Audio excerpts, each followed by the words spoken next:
and your children are turned into mindless vassals who now they look up to some twit instead of looking up to Thomas Jefferson or looking up to Nikola Tesla or looking up to Magellan. I mean, kids, Magellan's a lot cooler than Justin Bieber. He circumnavigated with one ship the entire planet. He was killed by wild natives before they got back to Portugal. And when they got back, there was only like 11 people alive of the 200-something crew, and the entire ship was rotting down to the waterline. That's destiny. That's will. That's striving. That's being a trailblazer and explorer. Going into space, mathematics, quantum mechanics, the secrets of the universe. It's all there. Life is fiery with its beauty. It's incredible detail. Tuning into it. They want to shatter your mind talking about Justin Bieber. Hello out there. The boys are on the air. How we doing, Arn? How we doing, Arnie boy? How we doing out there? Okay, get this off the screen. Get out of here. Scram. Okay, everything looks good. Everything is good. We are on we're on YouTube. Welcome everybody on YouTube. Hey, before we go any further here, before we say hello and get the show underway today, let me know where you're watching from today. I like doing that once in a while. It's just interesting to me how many people from different parts of the world are tuning in on the reg. On the reg, as our good guy Kenny Powers would say, on the reg. So yeah, let me know where you're watching from, and that doesn't just apply to the people in the live chat right now. That applies to the people who watch the stream after. I actually had a really good conversation with a fella in England yesterday, and he kind of made the point of, he's one of the people who maybe doesn't watch every live stream or watch it live and doesn't really chime into live chat or leave comments, but still a big supporter of the channel. So I want to hear from more people like that. And they're kind of out of sight, out of mind for me. So I don't think about it too much. But yeah, that'd be awesome if you could throw what country you're in or what town, maybe your home address in the chat. That'd be awesome. Get to see where everybody's at. I got a couple people over on Zapstream to start the day today. It is Friday. It is Fat Zap freaking Friday today, my friends, and it's going to be a good one. This one's titled Bitcoin is a Test Most Will Fail. And it's unfortunate, but I do feel like, if you've made it to this point, if you somehow ended up watching 88 Sats daily live stream, then you're probably going to be all right. But that doesn't mean that you are going to be. It means you probably are going to be. If you can take steps in the right direction, I put the thumbnail as actively inactive. And that's kind of the balance in Bitcoin. That's kind of what I think the focus needs to be on, is that, you want to be inactive in the sense that you don't need to be trading it. You don't need to be worrying about the cycles or the charts or the price predictions or the treasury companies or the BIPs, all this kind of stuff. You just need to work hard. You need to keep the faith, and you need to store your energy in Bitcoin. That's the inactive part of Bitcoin. But the active part is that it's something that you got to do regularly. And yesterday we talked about practicing with the testnet coins, which is a good idea, a good suggestion, I think. And a lot of people have used that before in the past. I never did. I kind of bypassed the test coins. I just feel like the best way that I learn is if there's actually some sort of skin in the game. There's more pressure. You have to pay a little bit closer attention to it. But again, that's just me.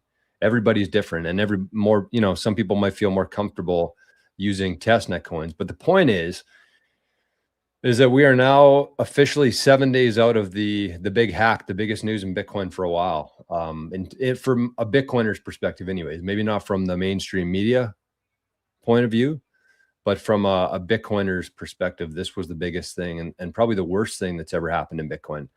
So we're 7 days out from that now. And I think that, if you would have been practicing and rehearsing, and I know that this stuff isn't sexy. I know nobody's paying you to do it, but what you're getting paid in is future wealth. And it doesn't show up tomorrow or maybe even next year, but it will show up eventually. So I know it takes a special kind of person to kind of go through the action of doing that, knowing that you're not seeing anything directly or immediately, but it's more of a thing for for the future.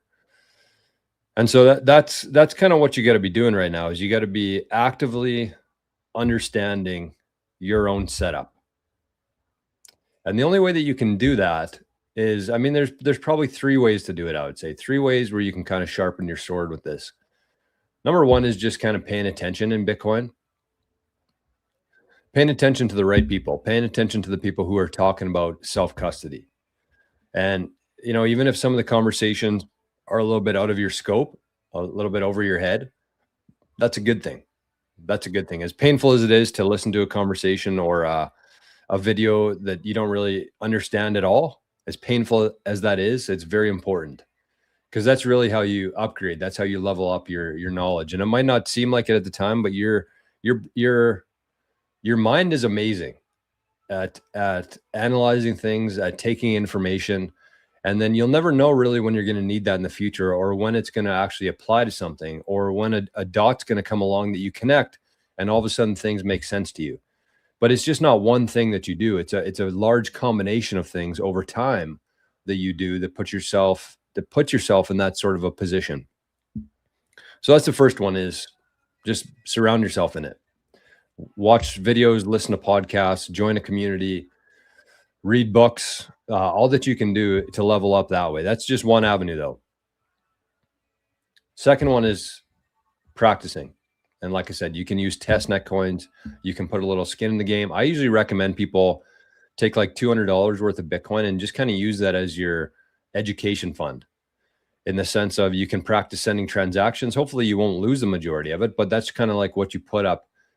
That's your skin in the game. So you can send some transactions. Maybe you do a couple transactions every week for the rest of the year, or maybe you fund a Lightning wallet, something like a Zeus wallet or a Phoenix wallet, and just play around. Just play around with it, because that's really, to me anyways, that's the only way that you actually learn what you're doing. And it's an important part of it too, because again, you can learn as much as you want, you can read as much as you want and watch, but it's doing it. That's the most important part, is doing it. So I kind of made a couple points last night here, and there's a lot of distractions right now. It does really feel like we're in a bit of a battle. It felt like a low blow what happened to Bitcoiners here. And so on the way home last night, I was kind of thinking, like, it's very easy to be in a sense of in a state of fear right now and anxiety. And I see it every day. I see it in the Signal chat. I see it in the school community. I see it in the comments of people reaching out to me. There's a lot of fear and there's a lot of anxiety right now in Bitcoin. And, once you have a better understanding of Bitcoin, I feel like the more your knowledge goes up, the less anxiety you have. You know what I mean? Because there's a lot of people that think that, well, there's a lot of people, just like within the BIP 110 versus not BIP 110 debate right now, there's a lot of people confusing a policy change and a consensus change. But in the self-custody realm, people are confusing a seed generator, a signing device, and a wallet. And they think that because of what happened with Cold Card, the whole thing's just fallen apart, when really it was just one piece of code in a signing device that was also being used as a seed generator by many people, including myself. But these are different things, right? And when you see the bigger picture in Bitcoin, you understand how difficult it is to crack 1 in a billion galaxies if you do it properly. And so many of us did not do it properly. And the good news is we get to do it now. So this is kind of what I was thinking about right now, because again, there's a lot of chaos right now. There's the hack. Tomorrow there's a BIP 110 activation. I don't really know what's going to play out from there, but there's a couple things here, because it's important to know where we are. And I do think that Bitcoin is still early enough. We're still early enough into Bitcoin that these things do matter right now. So if you rewind the clock to 2022, 2021, 2022, that's when we had the big run up, right? When we went to 65 or 69, whatever it was, we had a huge run up and it was a huge spike and it came crashing down just as fast. And so that was kind of like the top of the last cycle, we'll call it, was 65K. And really that's what seems to be the bottom right now. So what does that tell you going forward, just in terms of like where we are right now? What do you think is going to happen next? If last cycle's top is our current bottom, what does that suggest to you? That we probably have quite a ways to go. So there's a lot of people getting caught in the noise right now, and for a good reason. Like, again, if you don't have a good understanding of Bitcoin and the different aspects of it, then you have every reason to be fearful right now. But what I'm trying to tell you is that you shouldn't be. You should just not do nothing, but do nothing, because this is going to play itself out. And, we're going to recover from this cold card hack. We're going to be better because of it. We're probably going to see a fairly large upwards movement here soon, just based on historical information and, logic, I would say, in terms of what's going on in Bitcoin. All this happened in the last week and the price didn't move. The USD exchange rate of Bitcoin didn't move. So what does that tell you? What does that tell you? It tells me anyways that this is probably the bottom here. And it might not be. I could be wrong. Everybody still might be right about their October bottom, but I don't know. And that's the thing, is like, you don't need to know. You don't need to worry about it, because what you need to be doing right now is you need to be getting a position in Bitcoin, and you need to be looking after your private keys. So point is we can all kind of predict what's going to come next. And the unfortunate part for people is that they're going to wait. They're going to wait to get all their stuff together once this happens. And, I've always had this theory that once the next bull run comes, because I feel like every cycle we kind of level up in terms of how many people are taking self-custody. There's more and more people who have a better understanding around it. And the theory has always been that once this happens, and we're kind of seeing it right now with a lot of the hardware devices after the cold card shit happened, they're sold out. They're busier than they've ever been before. And so, if you weren't proactive with this, you're kind of left just, like John Travolta walking into the room, like, what am I supposed to do? Where is everybody? So point is like, we know what's going to come next. And again, I know that there's a million distractions out there to keep you, away from eyes off the prize right now, but you need to have a position. You need to have your private key secured, and you don't want to wait until that happens to take action. And so, probably for the people here, a lot of people will be expecting some sort of a bottom in October, but just because you want that to happen, that doesn't mean that it's actually going to happen. So what I would do is I would take some time here over this next week or two and really sit down on this and really think about what you want to do and what you have the ability to do. And if you start thinking, can I manage a passphrase? Do I have the ability to set up a multi-sig and take care of the keys? And where do they go? Do I have 4 or 5 locations that I can trust? And honestly, if the answer to those questions are no, then you might just want to find a different solution for now, whether that's leaving it on an exchange that you trust. I would suggest something like River if you're in the US. River, maybe Strike, or looking into something like an Unchained, where they actually hold one of the keys for you. And then so you still have the security, you just trade a little bit of sovereignty for that. So instead of having to manage 3 keys, all you really need to look after is 1, because they hold a key for you in the multi-sig. But either way, you really need to think on it. You need to decide for yourself, is this the road I want to go down? Or should I park it somewhere else in the meantime while I get this sorted out and just kind of let the dust clear? But you got to decide that. And I really think that for a lot of people, the best answer is not self-custody at this moment. That doesn't mean you're not going to have it down the road. That just means that in all the chaos right now, it might be better off just to leave it with somebody else in the meantime. But do not get complacent, because, you know, one thing I thought of the other day is, like, when all these coins are moving to these exchanges, a lot of these coins are moving to the exchanges right now. And that kind of gives two issues to me. Number one is that we're probably going to see more paper Bitcoin, maybe more price manipulation. I don't know. It might not be that big of a dent to be able to do that. I don't know. But the other thing too is, like, some pretty big honeypots right now. And we know that these exchanges probably have pretty good security around their private keys. I'm guessing anyways. I would certainly hope so. But there's still human beings that work at these organizations. You know what I mean? Do you remember a couple of years ago, there was a couple Coinbase issues where the employees were actually the ones, an inside job almost, where it was the employees, it wasn't the private keys.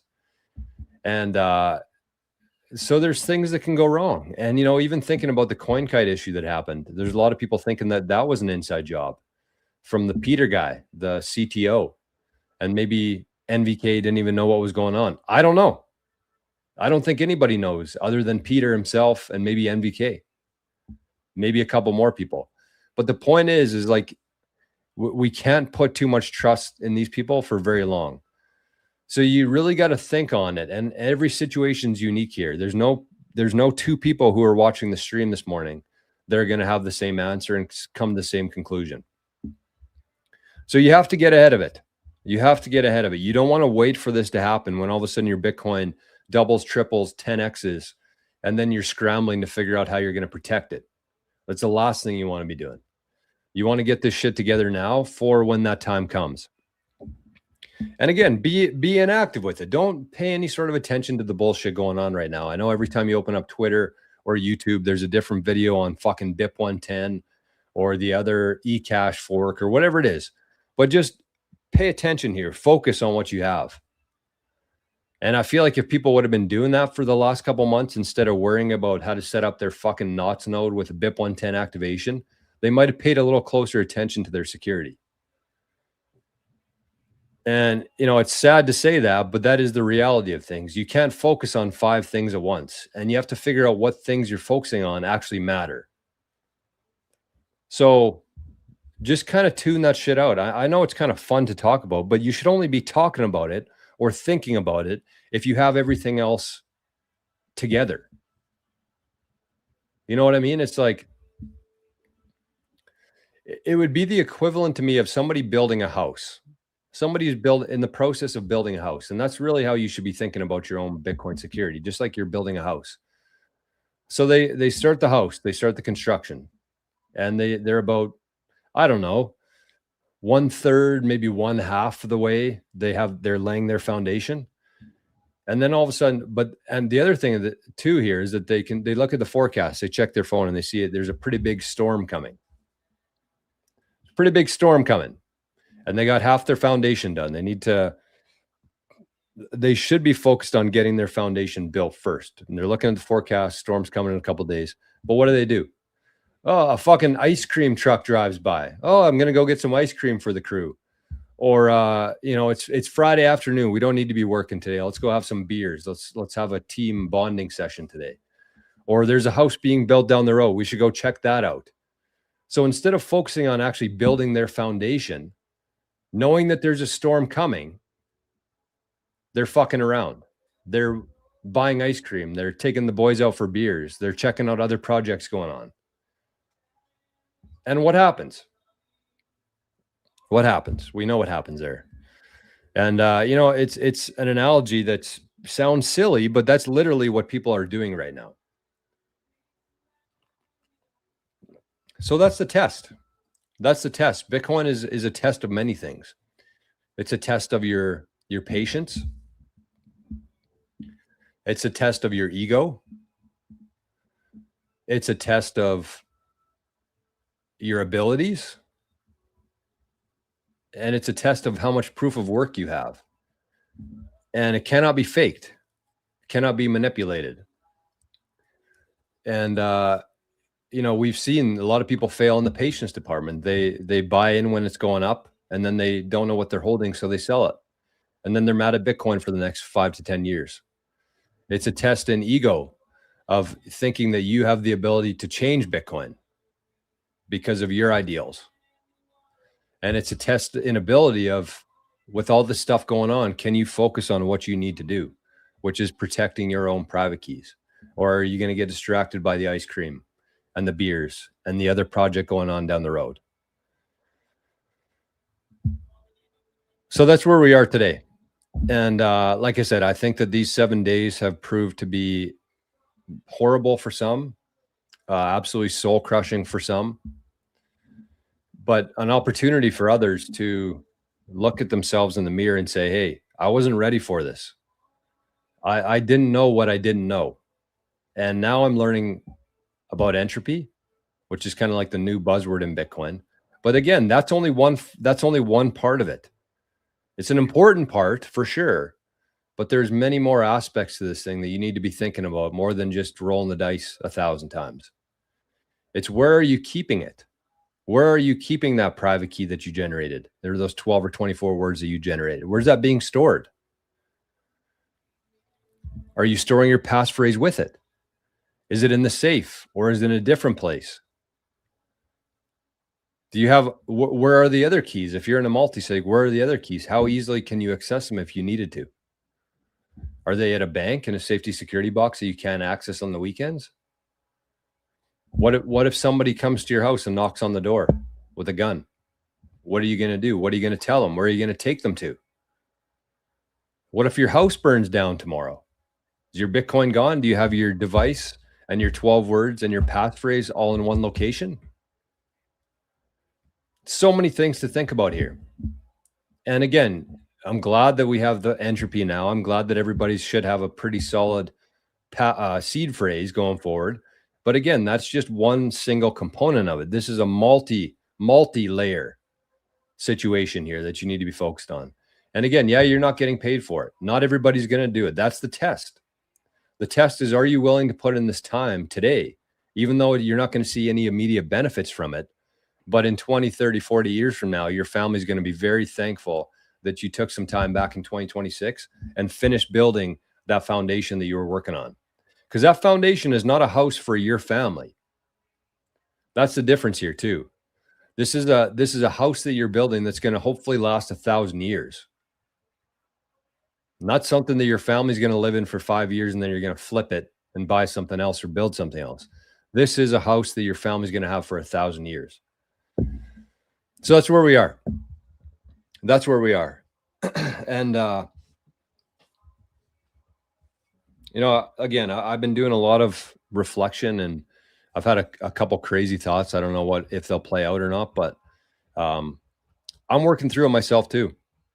I'm working through it myself. And even though it is scary for some, I think people just need to remember, you know, why we're here.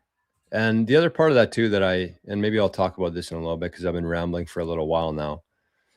But, you know, you can't let your Bitcoin define you either. I know that we should be proactive here. We need to take this, you know, as serious as a heart attack. But when this whole thing happened, when this whole thing went down, you know, I had a couple seconds of panic.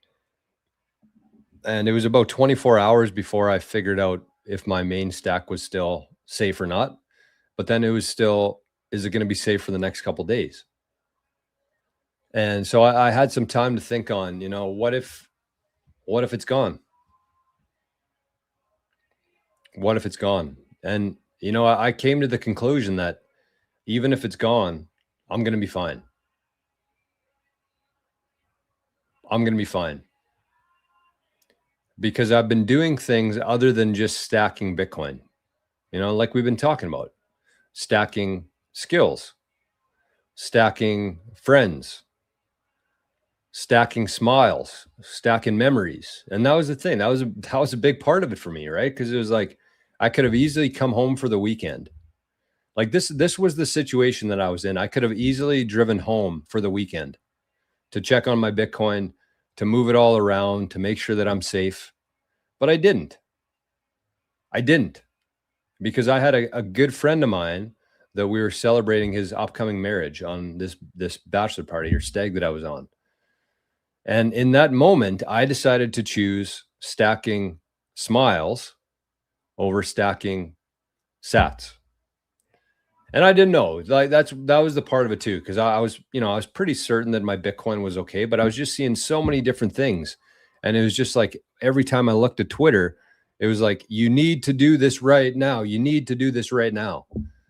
And so it took a toll on me for sure. But that was the conclusion that I came to, is like, even if all this is gone, I'm still going to be fine. I'm still going to be fine. And, I never want to feel that again. And that's kind of why I've taken the action over the last couple of days that I have. And it's been stressful. It's been, exhausting. But I don't want to be in a position again where I have to decide. You know what I mean? So that's why it's important to think about this like 1,000-year foundation that you're building right now. And hopefully 1,000-year foundation, when shit like this happens in the future, you're just going to sit there, look out the window, watch the storm roll by. So that's what we're working towards here. That's what we're working towards. And, if you join us here on the journey, I think you're going to be pretty good. And that's really my main priority here with the channel, with the community, with everything, is to, make sure everybody who's part of this is well equipped for the battles that we're about to face. And that's it. Of course, we want to have some fun along the way. We want to have some laughs. But the main thing is that we're protecting our life's energy here, our life's work. That's what we're storing in Bitcoin. And so it is my duty, my responsibility to help every single person here who's willing to show up and listen, build their 1,000-year foundation for their house. And that's it. That's all. So let's check on the Zap stream today. We got the commoner with a big zap. Big zap to start the show today. Biggest one. Oh no, never mind. Cancel that. But a big one nonetheless. And it just says Entropy Fighter. Can't see the video or hear anything, but I can zap. Good man. Well, thank you, the commoner. Appreciate that, buddy. We got Chuck with a live free zap. Says good morning with a salute. Good morning, Chuck. We got Bad Gal B with a pretty big zap herself. Says good morning with some coffee. Good morning, Bad Gal B. We got Cypher Sats in the house. Good morning, Freedom Fighters, reporting live from Ontario, Canada. A live free zap from Cypher. And we got Sats and Sunsets with a big one for Friday. Fat Zap Friday. Show 80, 8,000. That's a biggie. Okay, so we got the commoner. We got Sats and Sunsets. Hey, you know what? The commoner, that's a good number, because on Rumble, and I don't know if this has changed in the last hour, but we got 555 subscribers over on Rumble. Rumble's growing. 555 subscribers over on Rumble. And the commoner zapped, I don't know if you knew that or not. I doubt it. But he zapped a row of fives. So thank you, the commoner. Appreciate you, man. David T with a Fat Zap Friday zap today. A David T Fatty. Thank you, David T. Appreciate that. He says, good morning, Fat Zap Friday. Mark, 65 Sats, the boys, Bob, Stewie, Zaps, big one, a big Mark Zap for a Friday today. Happy Friday. Looking forward to a peaceful weekend at home reviewing passwords and internet security. Man, isn't it a shame that we have to be doing this shit in August, Mark? We Canadians get like 3 fucking days a year where we get to enjoy ourselves. And now we got to be focused on our passwords and our security and our private keys. But the price you got to pay. It's the price you got to pay for sovereignty. Maria, look at this. Maria 2000, also known as Maria 5K most days. But today, she's going to be known as Maria 10K. Big one from Maria. So we got Sats and Sunsets. We got David T. We got Mark, 65 Sats. And we got Maria. Thank you, Maria. And thank you to all over on Zapstream. God bless. And let's get through some chats here. Let's see what's going on. We got a good crew. We got a good crew on the YouTubes. We got a good crew on the Rumbles. And we got a good crew on the Zap streams. What a Friday. What a day for a day. How's about that? Scotty boy. Mark, I got to get through some chats here. I'm falling behind. Scotty on YouTube. Buck52 says 2 + 2 = 5. 1 + 1 = 3. 1 × 1 = 2. 1 × 1 = 2. Are we about to learn that the math we've been taught is wrong? Because that would fuck with Bitcoin a little bit too. Are we about to be taught that? I don't know. Sats and Sunsets. Good morning. Bitcoin Barber's here. Good morning, actively inactive Bitcoiners. Good morning, Bitcoin Barber. Buck52, 2 + 2 = 5. An obvious lie or a false fact that people are forced to believe by a powerful group. True. True. Chuck, there he is right there. CWH. Good morning, Chuck. Jake, today is a good day. Amen to that. Mike is here. Good morning, Micah. Captain. There he is right there in the flesh. Good morning, Captain. Paulo here. Paulo living in the future. Good morning, coffee lovers. Cheers, Paulo. Good to see you, buddy. Intelligent wisdom. Greetings, Johor. Any thoughts on UFOs? Huh. What do you think this is? What kind of stream do you think this is?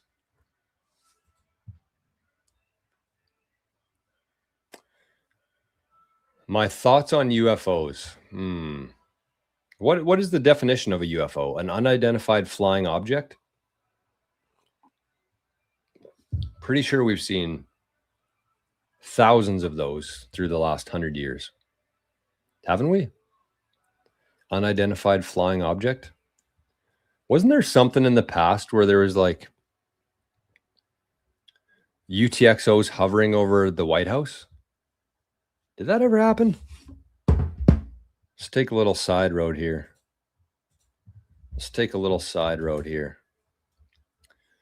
Can you tell me about, I'm pretty sure that happened. Can you tell me about the time UFOs were hovering over the White House? Man, I got an itchy nose today. Unidentified flying objects. UFOs hovered over restricted airspace in the White House during a famous series of sightings in July 1952, known as the Washington Flap. I never heard that before. The Washington Flap. So the most famous events happened over 2 consecutive weekends. Wow. July 18th to 19th and July 26th to 27th, 1952. Air traffic controllers at Washington National Airport and Andrews Air Force Base tracked fast-moving, unexplained blips, performing sharp turns over the White House and the U.S. Capitol. The U.S. Air Force scrambled the USA Air Force scrambled F-94 interceptor jets to chase the objects. The glowing objects vanished when the jets got close, only to reappear when the jets left. What? Oh, here's the official explanation, though. Don't worry about it. The Air Force later blamed the radar blips on temperature inversions. Oh, yeah, okay. It was just temperature inversions. That's what it was. Don't look into it any further. It was just temperature inversions. Layers of warm air over cool air. Obviously. That can bend radar signals. Though many remain unconvinced. Yeah, no shit. Fuck. God, they think we're stupid. They think we're frickin' so stupid. And, you know, to their credit, most people are. That's the unfortunate part. Most people really are. Not stupid. Stupid is the wrong word. Oblivious. Brainwashed. Stunned. Cedar Sats, good morning, buddy. Hey, Cedar, I saw you sent some sats to Arnie Boy yesterday. I didn't see it. I didn't say thank you. So this is Arnie Boy's wallet right here. Not Arnie's, but the Rescue Dog Fund. Cedar sent 2121 yesterday to Arnie Boy. So thank you, Cedar. Marco's here. Good morning, Marco. Vic. Josh Owa. Morning Rumble. Stapleton was pretty good last night with Zach Top opening. Nice. Even half of GNR came out. Who's GNR? Guns N' Roses? Yeah, Zach Top's good too. Zach Top's definitely country. Country. Oh, we got a video here from Josh. We got a video. And we got some stuff happening over in Rumble. Sharon B. Sharon B in the house. Nice to see Sharon B. I haven't seen her all week. Sharon B, where you been? Where you been? Man, I got to get rid of this itchy nose. But she gave a subscription over on Rumble. She made somebody a redneck today, and that redneck is Andrew Fortier. Joshua himself, the king himself, he gifted a subscription, and Sharon B got it. Love to see that. So Sharon gave one and got one. And then we got the captain here. And I want to bring this up here because he left a little message with it. And he's giving some people advice here, and I like it. It's good advice. Captain with an orange Fiat Zap today says, join the visionaries on school. Great advice. Join the visionaries on school. And you're going to get a lot of stuff with that subscription to the visionaries. You're going to get access to about 400 Bitcoiners from across the globe. And you can pick their brains. You can pick their nose. But you can't pick their Bitcoin implementation. But man, you get a lot of shit with this. Actually, I never talk about this one, but this is a pretty good one. This was a pretty good course that I did. This was the multi-generational wealth course. And it's talking about making sure you clean things up. Don't leave anything laying around as it relates to different things in life, including your private keys. Lean in on Bitcoin. Man, I got to find that 21 million shirt. That was a nice shirt. Passphrase, decoy wallets. Everything you need to know about passphrases and decoy wallets, UTXOs, best practices. This looks like we did a demo here. Nice. So there's a ton of stuff in here for anybody who is looking to, even some Alex Hormozy. Wow. Who saw that coming? Not me. But that's the visionary. So you get a ton of shit in there. You get access to the community, a bunch of great people that have your back. And man, in times like this, I don't think there's anything more valuable than that. So consider joining. You can join, I think, for free still, but I would recommend joining as a premium member or a VIP member on school and the visionaries. And we'd love to have you there. And I don't really know. Like I said, I've been having a lot of thoughts lately. I don't really know where things are going to go from here 100%, but there will always be the visionaries community.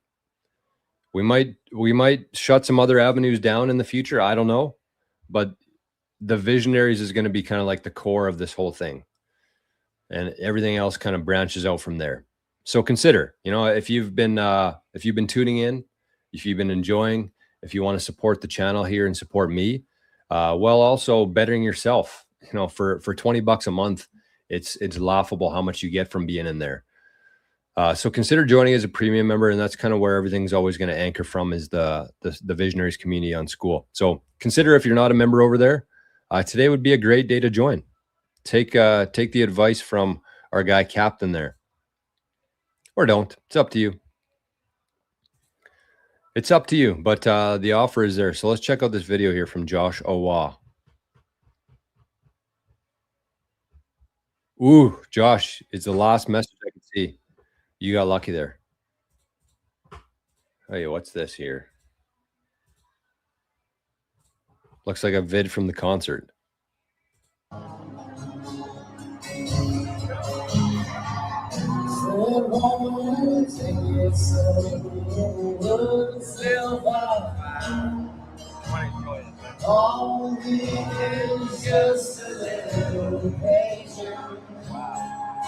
Flash.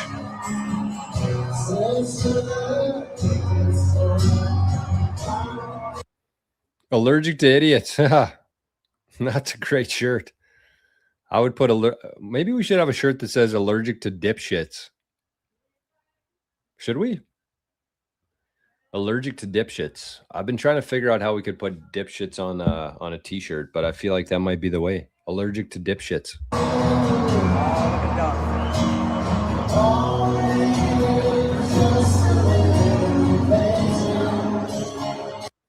Man, I can't tell. Does Slash actually look pretty good? I feel like he hasn't really changed in the last 20 years. All things considered, I'd say he looks pretty damn good.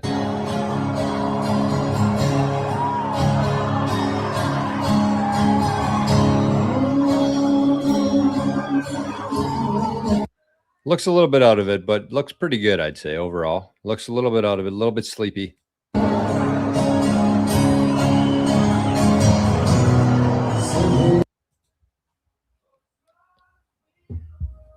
Stapleton's good shit.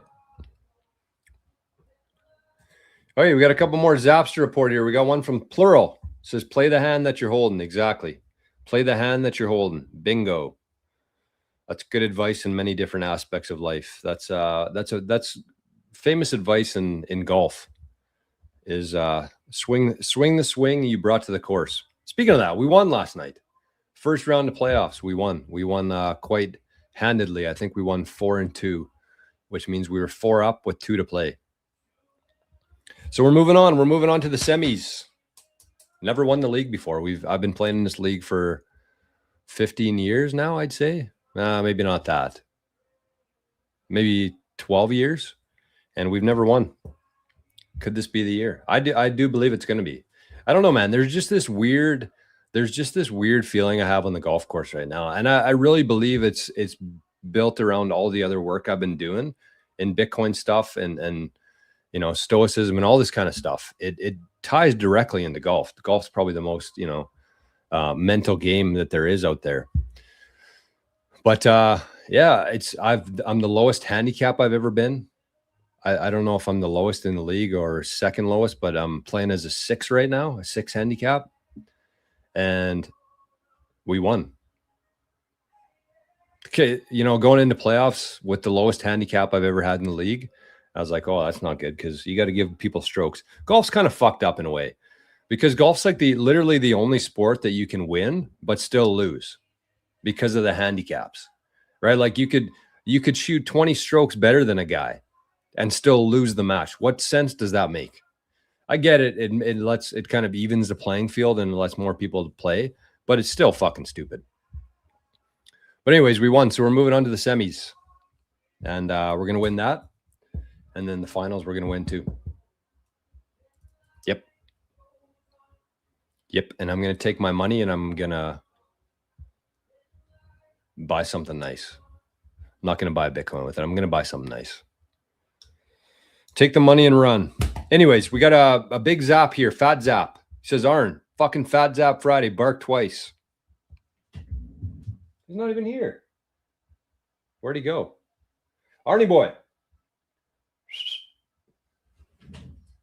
He's not even here. Bugger. Broken Halo and Maggie's song, Kick Me in the Nuts. Was going to go see him in Detroit this weekend. Tickets are outrageous. I believe that. James, watching from the Philippines. Wow. Good man. Oh, yeah, I'm going to budge to the bottom here. I'm going to just check on, see who's here. Carousel says, you're right, Jor. So I don't trust in banks, and now seems like all this cold card debacle, they're kind of trying to push us to iBit and crap look-alike instead of self-custody. 100%. 100%. There's definitely some motive in whatever's happening right now. But anyways, James, welcome. Good to see you, my friend. Never been exposed to country live before. So many young people, like 20s, and they don't drink alcohol either, water. Oh, my God. Yeah, every time I go to a concert, I'm just absolutely sloshed. Actually, the last concert that we went to, maybe not the last, obviously we watched Jelly Roll. We watched my buddy there, Nate Smith. And then, but before that, we went to a concert and in Winnipeg a couple of years ago. And this is actually pretty funny. So we went to Sum 41 concert. Sum 41. That was kind of like the big band when we were kids. We used to listen to a lot of Sum 41. So we went and watched them. It was a group of 5 of us, I think, all kind of childhood buddies. We still all hang out. We were actually all together in the bachelor party last weekend, all 5 of us. So we went to Sum 41, and at the concert, they were selling Cutwater. I don't know how many people here would be familiar with Cutwater, but apparently you're supposed to cut it with water, but it's stupid because they sell them in a can, like a normal sized can, and they don't give you any water. So it's like, obviously people are just going to drink them. So my buddy, who usually can drink like a 2-4 of Bud Light and, you know, and walk away, he had like 2 or 3 of these cutwaters, and he was just absolutely a puddle. I'm pretty sure he fell asleep at the concert. Like, I'm pretty sure we looked over and he was sleeping. So anyways, he had to leave early because he was so hammered. And that was like maybe last year. But yeah, definitely a different different dynamic from the kids these days. I actually don't even remember the last time I saw like a woman or a girl that was like really drunk. But when I was like 20 in my 20s, like it was just fucking chaos, man. And maybe good for the girls though, because it did get to a point where like girls were getting, roofied or, drugged. So I understand, but for the guys, they got no excuses. The guys should be slugging. How do you send a zap with a note to the recipient? Is Nostra the only way? No, depending on what kind of lightning wallet you're using, a lot of them have like memos that you can include. Listening while working at the office. Good man. Working in the Philippines right now. What time is it there? It's got to be like 11 at night, no? Club rejected applications. That's the one. Oh, yeah. The boys. So Scotty's job interview didn't go well, I guess. Been a follower since I got red pilled October 2023. Really? That's like literally when I started the channel. Well, good to see you, James. Thanks for checking in. Hey, look at that. Matt's here. Sketchucation's here. Josh said at first you resist the rejection, then it comes across as you depend on the job rejections.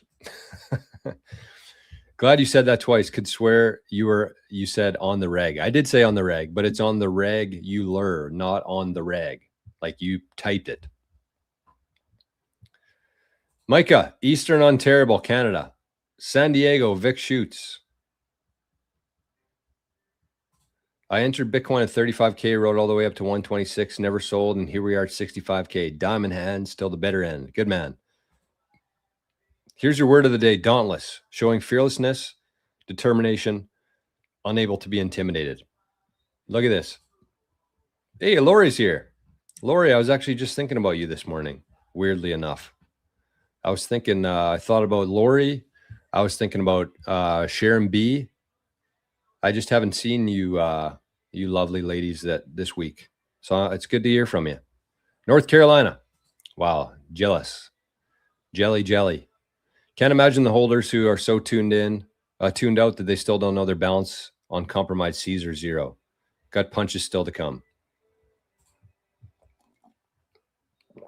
Eatable Zebra. Good morning, Stripes. Good to see you, my friend.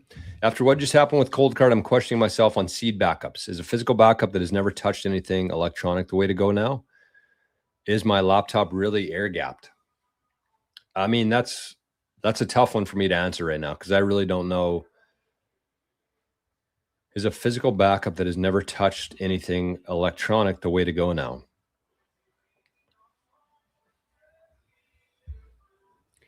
Well, yeah, I mean, it's probably safe for now. If you had it on, it also depends what you mean by electronic, because I consider this thing to be an electronic device, but it doesn't connect to any networks or internet or anything like that. But if you're talking about like your phone or your laptop, yeah, you don't want to have your private key on that. That's the point of a device like this, one that fucking works. But yeah, definitely for my 1,000-year foundation that I'm going to build, I'm going to generate my own seed phrases using dice rolls, and I'm going to use a seed signer to sign transactions. That's going to be my play going forward. So I'm just going to generate I'll probably take like a couple days, which is crazy to say, but it's what has to happen. But I'm just going to generate a bunch of seed phrases, store them in my Citadel vault, and then I'm just going to use them as needed going forward. And then I'm not going to have to rely on anything else to generate seeds for me. But that's probably going to happen here over the next couple weeks, maybe. But again, it's tough because it's August here, man. And it's like, I don't want to spend 2 days fucking rolling dice and generating seeds when it's like 30 degrees outside. You know what I mean? So I feel like my Bitcoin's in a good spot right now. If somebody were to manage to hack my Bitcoin right now, I would probably leave Bitcoin forever. truly, because they're sitting pretty good. And the other thing that I did is I kind of diversified, right? Instead of just like putting it all in one wallet, I made a couple different ones, a couple different passphrases built around that master seed. And it just kind of diversifies the risk. Even if one somehow, some way did manage to get hacked, I'm still not going to lose my whole balance there. And I think that that's good advice for everybody in the future. I know it's a little bit more to keep track of, but that's why I'm so excited about the Citadel Vault, the inheritance computer, because then it doesn't matter. You could have 40 different passphrases, 40 different wallets, but they're all being stored very securely, very offline, and encrypted in the Citadel Vault. And then you basically just have one thing to manage, which is the key to the Citadel Vault. So you could have a million keys being stored in the vault, and then you just have one key that you need to look after, and you need to have multiple backups of that key. So that's kind of why I'm thinking like it's good for now. I'm going to enjoy summer. And then once I get the vault, then I can start, the actual construction of my foundation. As long as you have your private keys generated properly and you're not following anyone off a cliff, your coins are safe. True. Yeah, it depends how the seed was made. My read of tomorrow is that a new Bitcoin chain will be created. I agree, which means there's a chance people will get relay attacked. Yep. Yeah, it honestly feels like another thing that people are going to have to deal with. Because if this chain splits, which it looks like it's going to, there's going to be a hard fork. I'm thinking, I could be wrong here, but all signs point towards that. And it looks like the BIP 110 marketing team or communications team, they all basically came out with the same message yesterday. You had fucking Matthew Crater out there. You had Bitcoin Mechanic. They're all talking about hard forks now, as if it was always just kind of the part of the plan. It really reminds me of, and I know people are going to get pissed off at me for saying this, but you know what? Go fuck yourself. I don't care. It's what's happening with BIP 110 right now really reminds me of two things.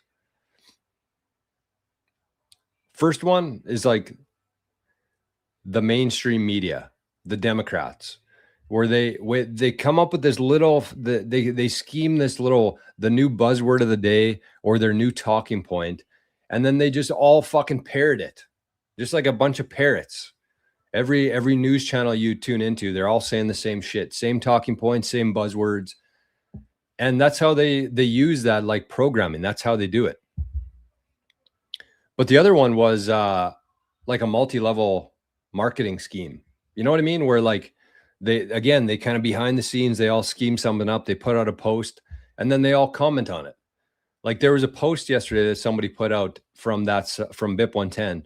They're like, oh, I developed this new thing that, if we happen to hard fork, we're going to have this new proof of work algorithm. I'm just thinking, just in case this happens, we should have something ready to go. And then you see fucking Matthew Crater. Oh, yeah, that makes sense. Just in case, you never know. And then Bitcoin Mechanic. Oh, yeah, we should be doing that. No doubt about it. You have to have some contingency plan. Like they didn't all fucking plan that they were going to do that. Like it's stupid to me.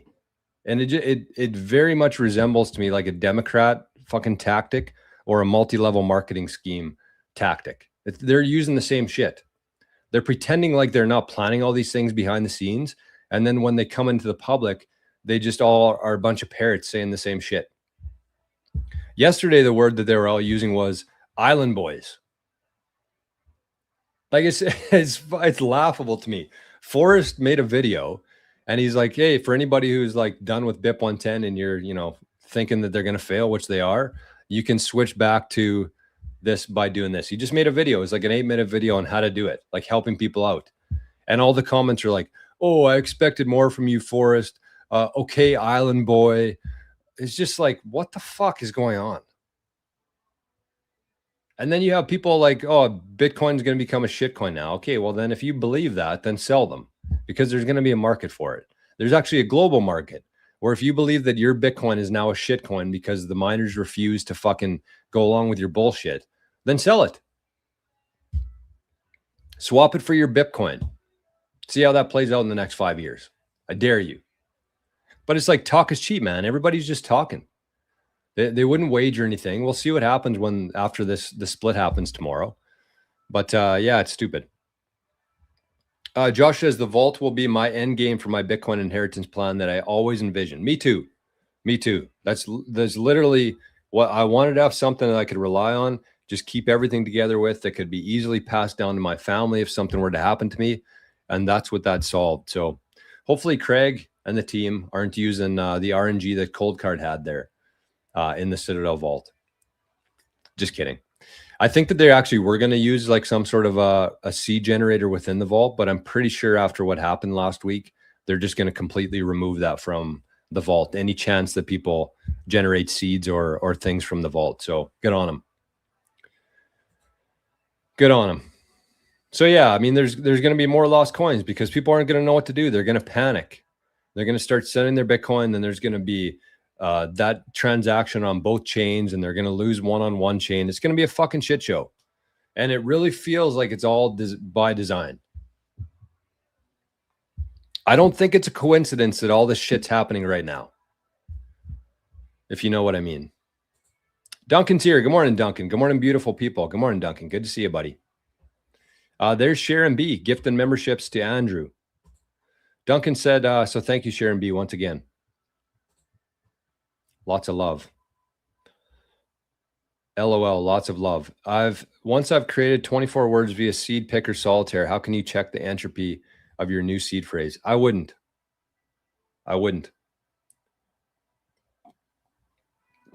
Unless you have a seed signer. I'm pretty sure I saw that you can actually check the entropy on a seed signer, but I wouldn't put it anywhere else. Like, don't be putting it into websites or anything like that. Even if your computer is disconnected from the internet, I just would not recommend that. I would not recommend it. Okay, Josh with a membership that was given to Sharon B. Look at that. Okay, Entropy Fighter 555A. Yes. Superback should not be generating seeds if you're using Superbacked. Buck 52 says, George's message, stop fucking around. Loud and clear. That's what I'm saying. That's what I've been saying. It's just that nobody believed me. And again, for good reason. That's really one thing that I've been pondering. This is my main, and maybe I'm interested to hear from some of my advisors here. You know who you are. Some of my advisors in the chat. But, you know, anybody who's been around the show for a while knows that this is the stuff that I talk about pretty much every single day in terms of mostly around taking this stuff seriously. You know, we've had past phrases. We've had the Citadel Vault. We talk about multi-sig and working up to that. That's what the whole course is built around. But it's like, it doesn't really, I don't think the message coming from me really gets across. And I think the reason for that is because I'm selling a community and I'm selling consultations with people to help them with their security. And so I don't know what the play is. It's really either I got three options here. And again, I'm interested to hear from my advisors in the chat. I could just keep doing what I'm doing and just kind of write this off as a, black swan event. Keep doing what I'm doing. That's one. Number two, I could stop talking about Bitcoin security on the streams here and stop, giving recommendations on things, but still do the consultations with anybody who wants help with it. I think that's the least likely because then people wouldn't really know that I have knowledge in Bitcoin security. Or three, I stopped doing consultations. I stopped doing consultations and I only just do the live streams.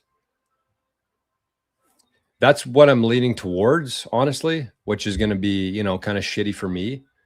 But I really want this message to land with people. And I feel like it's getting diluted by the fact that I do have these offerings, helping people. But I still feel like the message gets diluted because of that. People are like, well, he's not serious. He's just trying to sell his services. He's just trying to sell this. And it's like, I get it. That's the part. Like, I get it. I would feel the same kind of way on the other side of the screen if somebody was up here talking about, you need to take this stuff seriously. Hey, come pay me a couple $100 an hour to help you with it. You know what I mean? So it's like, I don't know what the play is going forward. I'm probably leaning towards either option one, which is just kind of like status quo and write this off as a black swan kind of thing. Or number three, which is I keep talking about on the live streams, because that's really what my main objective is here, is to help as many people as possible, and then just stop doing consultations altogether. Or maybe I just give consultations for people in school, something like that. I just don't know what that is, but that's what I gotta, think on myself. Hey, Duncan, look at this. We got a big zap, a Friday zap from Duncan. Says DCA, good morning, beautiful people. Good morning, Duncan. Thank you for the support, brother. Appreciate it. Illinois. Okay, I'm really falling behind here, folks. Let me get I'm just going to buzz through these. I say that all the time, and I never do. Couldn't agree more. Analogy can be applied to the cold card issue. Patching the firmware is fixing, building the foundation. Throwing out the cold cards like throwing out the baby with the bathwater. Yep. Except I would not do the firmware update. I wouldn't. Like this company literally just fucked you over. And then they're like, oh, here's a solution for you. Do this. Download this firmware and put it onto your cold card. No. And I'm also hearing that it's bricking devices. So anyways, I heard something yesterday, and I don't know if there's any truth to this or if this is just a rumor right now, but it sounds like, and this actually would make a lot of sense to me, it sounds like people are creating a new firmware for the cold cards. So that's not coming from CoinKite. It's coming from somebody else. And I from what I heard, it's going to be fully open source, obviously heavily audited. But then if you downloaded that firmware, you could still use your devices. That would make sense to me. That would make a lot of sense to me, because think about how many cold cards are out there in the wild right now that people are calling paperweights. But yeah, I mean, that's all they would need to be done. A new firmware with certain patches that makes the whole thing stronger. But then again, the whole issue was the seed generator. So if you already have a seed, do you really need that? But anyways, point is, I think that there's going to be something in the works right now that actually is going to allow you to use your cold cards if you want to. I'm not going to suggest that you do, but if you want to, then you'd be able to do that. That makes sense to me, because that's what we were talking about yesterday on the show. Is like, I wish the Passport Core would remake theirs, but it's like, if you just took the guts of the Core, or the software, the firmware from Core, and put it into your cold card, I feel like it'd be the same kind of thing. Because one of the reasons why I like the Core is because of, how easy it was to use. It was very similar to the cold card. And really what fucked over CoinKite was they made a change to that code, and that's what the issue was. So I feel like if you just had very similar firmware, or something like the Passport Core firmware that you installed into your cold card, then it should be the exact same thing. But I don't know. People don't trust CoinKite anymore. People don't trust their cold cards. And for pretty damn good reason, I would say. So that'll be for for people, and I doubt the paranoid people will do that. But like I said, you don't need to throw the baby out with the bathwater, as Stan said here. Athelstan.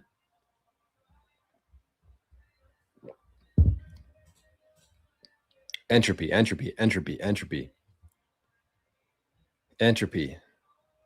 I'll give the intruder my shitty already drained ledger with a few hundred stellar lumens tokens and call her a day, eh? Thanks to Ledger for doxing me years ago. I'll be glad to hand over the Nano X and the pin for her too. That is, of course, if I don't have time to load the 12 GA and fight back, though. 12 gauge. Deep smiles are definitely important as well as sats. Amen to that. Lox Guy's here. Good morning, Lox Guy. Great to see you. Great to see you. Scotty says 555. You say, yeah. And I think I summoned Sharon B with that. I summoned Sharon B with the 555s there. Okay, we got 42 people in Rumble right now, and people have pressed the thumbs up. So if you're watching over there, take a second here. Press the thumbs up. Wherever you're watching from today, except if you're on Zapstream, then you can't like. But send some sats. I dare you. Send some sats. I dare you. South Sask. Love to see that. Jason, good morning, buddy. Good morning. More time theft. Exactly. Maria. There's Maria. Henrik's here. Sharon B says 555 subs. Woo. Boom, boom, boom. Orange Bird Dog. Good morning. Moro. Good morning. UTXO is hovering over the White House. Was that during Nixon's rotary phone call to the moon? Yeah, probably. Isaac says, Jor, how you feeling price-wise? The price action has been so boring, I forgot what it actually feels to be bullish on price. It's all a rounding error at this point. It's all a rounding error. We're going to look back in a decade from now, and we're not going to care if we bought at 50, 60, 120, 250. We're not going to care. It's all a rounding error right now. And it's probably going to be a rounding error until at least like 15% of the population understands what Bitcoin is. And we're quite a ways away from that. I'd say we're at about a 0.0015% right now. So we got some runway. I'd say the price is the least relevant part of Bitcoin right now. If you're already a Bitcoiner, for the Bitcoin network overall, price go up, brings people in. It's good for adoption, good for the network. But if you're already a Bitcoiner and you're already stacking sats, then, the price actually being down is way better for you because you're getting more sats. You're getting more of what you want for the same amount of what you don't want, right? Shitty answer maybe, but kind of what I mentioned today is like 65 was the top of the last cycle. We're at 65 right now, which is kind of like the bottom. We've been here for a long time, which means, we got some movement coming, but you're not going to like it. You're not going to like the movement unless you're planning on, selling all your Bitcoin the next year. You're probably not going to like the price go up. Math is the language of the universe. You can be taught wrong, but there's no denying the truth. Truth. Folsom Hoddles here. Good morning. I love sci-fi UFO stuff. Just because you can't see it doesn't mean it's there. No doubt. Satsiva's here. Good morning. No, you're not late at all. It's Friday, baby. Outlaw state of mind. Exactly. Kev Keith, I'm above ground and have a pulse. It's a good day. No, it's a great day. It's a great day. Start 9. I don't trust your Start 9 node. They're very fishy. I would build your own node. Well, I mean, I'm having some second thoughts on Start 9 myself right now, TBH. And it's interesting to me. This is, I was thinking about this last night, and this is me being very, what would you call this? I'll just say it, and you can take it how you want to. I don't have any sponsors here. Never have, never will. But I have said in the past, if there was 2 companies that I would like to be sponsored by, if they reached out and said, hey, Jor, I want to sponsor you, I might say yes. One of those companies was CoinKite. The other company was Start 9. So I don't need to wait for somebody to bring up fucking clips of me saying that. I'll just say it right in front of you. And, obviously that's changed. Start 9 is a little bit different category for me right now than CoinKite is. CoinKite's just done. Start 9, I don't know where they're going to go. I kind of see from Matt Hill's perspective of like, get people, get the angry mob riled up, get them all buying products that you directly profit off of. And I'm not saying that this is Matt Hill's intention, but I mean, you follow the incentives. That's what we do in Bitcoin. We follow the incentives. Matt Hill, Bitcoin Mechanic, they've all said that they've sold thousands of units of Start 9s. So from their perspective, yeah, it makes sense. Get people thinking that the nodes can somehow change Bitcoin. And that's been their big narrative over the last couple of weeks is like, hey, we got 20% of nodes running BIP 110. And then somebody came out, is actually a guy that used to be on the board of Ocean. I think his name is Jason. He did some analysis yesterday and showed that only about 5% of them, the rest of them are all duplicate nodes. So I don't know, man. From like Matt Hill's perspective, I can see, the reason for pushing this. Like obviously he's done pretty well from this whole BIP 110 situation. But I don't know, man. It just seems like pretty high time preference to me. Like, yeah, you're going to sell a bunch of units here, but like when BIP 110 fails, but that's the other thing too, is they're not really a Bitcoin company. They're a software company, open source developers. So I don't know, man. It's weird. I'll just say that I've just kind of, been questioning things a little bit more, and I could be wrong. Like Matt Hill might have the best of intentions. I actually really like Matt. Every time I listen to him speak, I'm like, this guy gets it. And that's really where, when I said I wanted to be sponsored by Start 9, that's where it came from, listening to Matt Hill speak. And he just makes a lot of sense to me. I just don't really get his angle here with the BIP 110.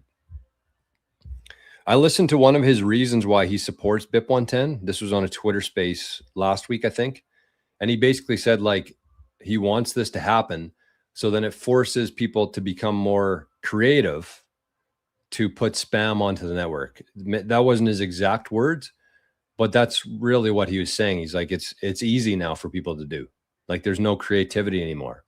That he wanted this to happen so that spammers need to work harder and be more creative to add spam to the network, which he's basically saying, like, BIP 110 is not going to solve that. He's just going to make people work a little bit harder or be more creative to do it. But also, they've already figured out a way how to put spam onto the network, even with BIP 110. So I don't know, man. It's just kind of wishy-washy for me. Fishy's a good way to put it. And again, I'm not accusing him of anything here. I have said some bad things about people on that side, like Matthew Cratter. That guy's fucking completely off the rails. But Matt Hills, I really believe that he's a good guy. Do I know that for sure? No. But everything I've seen, all the things I've listened to, his products are great. But, it's just, there's some question marks now for me. That's it. And I think that we need more of that. I may join. I could use it. Yeah. I mean, you're honestly, I wouldn't say crazy not to, but there's just so much in there. There's so much in there. If you're actually interested in taking self-custody of your Bitcoin, you're going to have an abundance of stuff in there. And you don't have to do it all in 1 week. They're all 10, 15-minute videos. You can just do like one a day. Do one a day for the next year. And you're going to transform yourself into somebody who's uneasy about their security of, like, am I doing this right? Is my Bitcoin safe? You're going to transform yourself into somebody who's very confident that what you've built or what you're building is going to be solid for the next 1,000 years for your family. That's what it is. And again, it's not something that you can just do in a weekend. It's constant repetition and making yourself uncomfortable, watching topics you don't really know about. That's how it happens. And all that information is in there. Plus, you get 400 people who have your back and support you. And if you have any questions at any time, there's going to be somebody in that community that can help you. And if it's not great advice, there's going to be somebody else that comes in and says, hey, are you sure about that? I've done it this way. And then you're not trusting one person. You're asking a question and somebody can answer it. And then there's 400 people who can audit that question or that answer and say, hey, yep, they're right. Or look into this too. And that is honestly invaluable information for anybody who is serious about Bitcoin self-custody, because there's so much shit to know. Again, I kind of mentioned it already today, but it's like, even if you have a good seed phrase, that's still 1/100th of what you need to do. So yeah, just again, if you're interested in joining, it should be much more expensive based on how much you get from being in there, but I want this to be available to everybody. And I feel like if you're not willing to pay that, if you're a little bit concerned about your life's work and how secure it is, then we're probably speaking a different language here. So it's accessible to anybody based on the price of it, and has to be. And that's part of it too. Like, when you have a price for something, you don't have a bunch of scammers in there, right? Because you have to pay to be in there. And there's certain thresholds that until you reach a certain level, you can't send anybody a DM. So that's part of it. It's like a very well vetted community. And in the 2 years we've had it, I think one person rage quit. People have left, but I think what's the retention rate here? 95%. So clearly people are, feel like they're getting their value for being in there. And it's just a very, very respectable community. Like there's no rules in there. It's not like I'm in there every day. Hey, you shouldn't post this or you shouldn't say this. It's just, I don't know, man. It's hard to explain. The culture of the community is very difficult to explain, but it's very respectful without any sort of rules. It's weird. Sin's here. Good morning, Sin. Good to see you. G Money says starting on us ties to the intelligent agency. Oh, great. Fuck. That's all we need to be worrying about right now.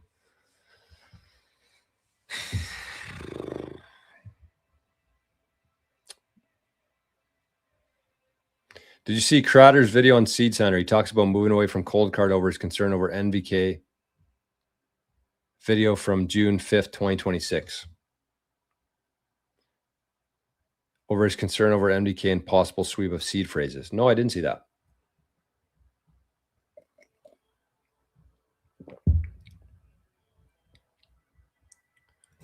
Golf sounds like life. You can be the best human in the world and barely get ahead, while the worst humans get ahead of or get all the opportunities. You're a winner, but they win. And there's a lot of resemblance between golf and life. Mark says Guns N' Roses Lies was the first CD I purchased after spending my summer working on a stereo. I was in grade 10. That's awesome. Setsiva, I know this is likely a no, and not that I'm crazy on it as much or know too much about it. But if it's like Slack, what if you also made a Visionaries Discord group thingy, like a private group? So we actually have we have something similar to that. It's not Discord, though. We had Discord for a while, and it was a fucking shit show. There was people that were joining, I don't know how, and then they were pretending to be me and like messaging people. Discord sucks.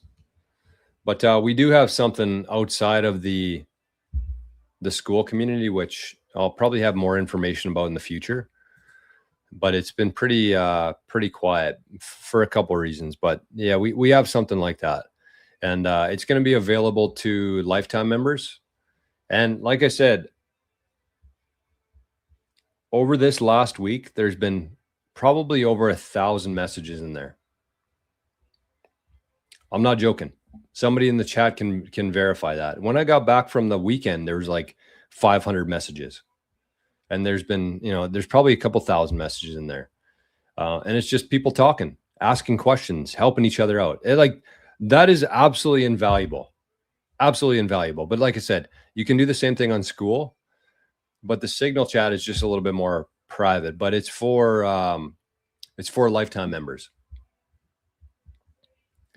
So I guess if you're in the community and you want to be part of the Signal chat, just reach out to me and see, what the process is for a lifetime member. But yeah, we have something like that. I only ask since you can lock the channels to certain people and it could be easier to get instant notifications. Well, that's what it is. Like it's like a big group chat. I don't know how many people are in there.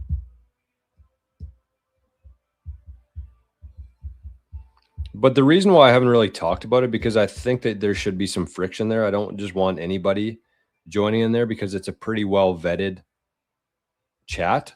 And I really want it to stay that way. There's 73 people in there. 73. And like I said, truly invaluable. And the cool thing is you can pay for a lifetime membership with the biddies. Still have all my CDs. Me too. I kept all my CDs and DVDs. Just a thought for Speedwise, and then we can audio and video. Yeah, you can do the same stuff in Signal. No, you're right. It makes sense. But you can still do the same kind of stuff in school. Like if somebody just wanted to set up a Hangout today, I'm pretty sure you can, or I might have to set it up for you, but you can do the same kind of thing in school, which is kind of cool. Who can afford beers? Yeah, I know. It's the same in Winnipeg. They're like $20 for a Cutwater. Are you okay with losing the soul of Bitcoin network? If BIP 110 changes the proof of work algo, are you okay with losing the soul of Bitcoin network? If BIP changes that, well, they're not going to change it. They might do a hard fork and change it, but that's up to them. Doesn't impact me. They have to get some. They have to get quite a bit of minor support. Speaking of that, where were you at with that? How many blocks? Are there any miners, big miners, planning to support the new fork? I haven't heard. I haven't heard of any. Wow, we are 176 blocks away.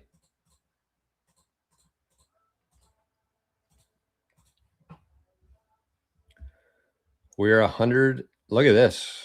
Oh, this one's just barely out of sync. 176 blocks till Bitcoin changes forever. Or does it?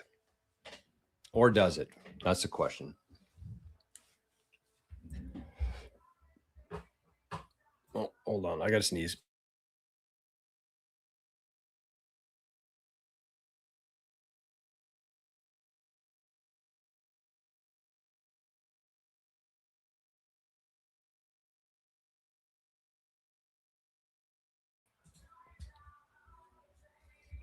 Bless me. Bless me. So yeah, 176 blocks, 29 hours from now, looking like tomorrow at 4 o'clock. So I think as of now anyways, wow, somebody paid 10,000 sats per V-byte.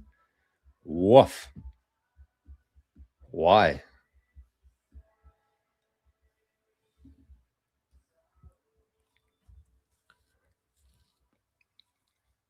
I guess they really wanted to move that Bitcoin. So they paid 10,000, but why was it a million sats? That's what I don't understand. 1.4 million sats they paid to send that transaction. So 10,000 sats per V-byte, but it's only, it looks like it was one UTXO that they moved. Why was it 1.4 million sats?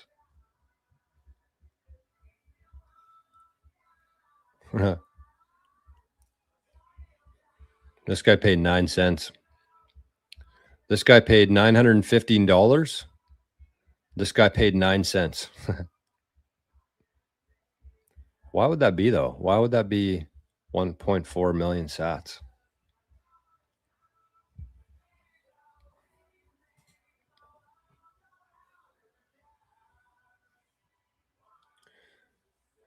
They overpaid by 4,600 times.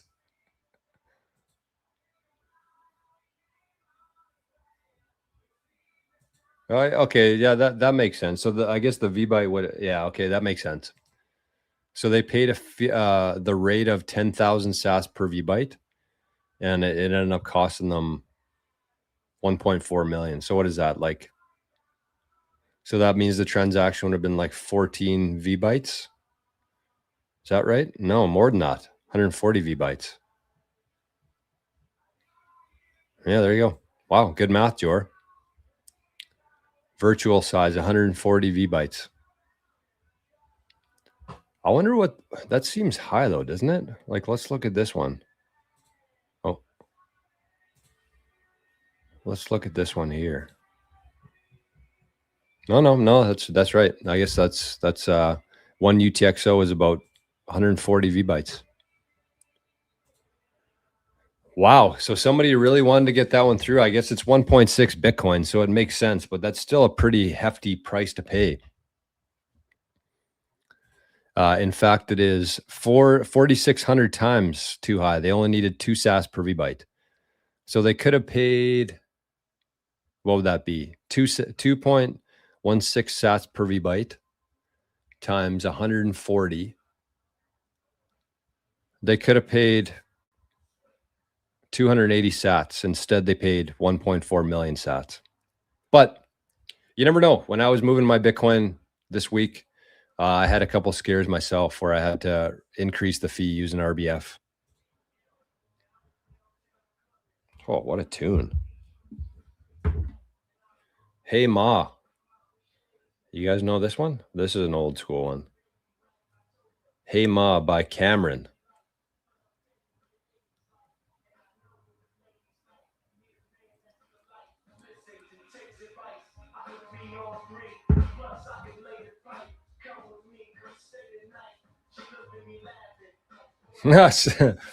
Sin says, starting to wonder if the MK and MK Ultra stands for Matthew Cratter. Oh, that's a good one, Sin. That's what I'm talking about, baby. It's Bitcoin, not Bitcoin. Exactly. All BIP 110 conversations happen visible on X. It's the other side who make plans in the dark, like the cold card hack 1 week before the activation, or Udi fooling the AIs in mainstream that the BIP was canceled. Yeah. Yeah, you're right. You're right.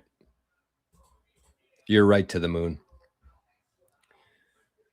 Miners have to sell the mine coins to stay in business. Who's going to buy? Yeah, it doesn't, they keep talking about game theory here, but it's like they don't really understand what's going on. Because why would a miner activate if it's going to be 1 block every hour, and they're going to have all their hash rate just basically wasted mining the Bitcoin. It just doesn't make nothing about it makes sense to me. That company should buy out the cold card queue design. Yeah, for real. I'm guessing that's what will happen. BIP 110 and cold card hack at the same time. What if we reach the point in time when then they fight you? Well, like, that's the interesting thing about Bitcoin is they can't stop it, right? They can't stop it. So what do they have to do? They have to, do these fucking psyops just over and over and over and over again. Psyop after psyop. Shiny Hawk. Shiny Hawk says, very, very good, sir. Good morning, Shiny Hawk.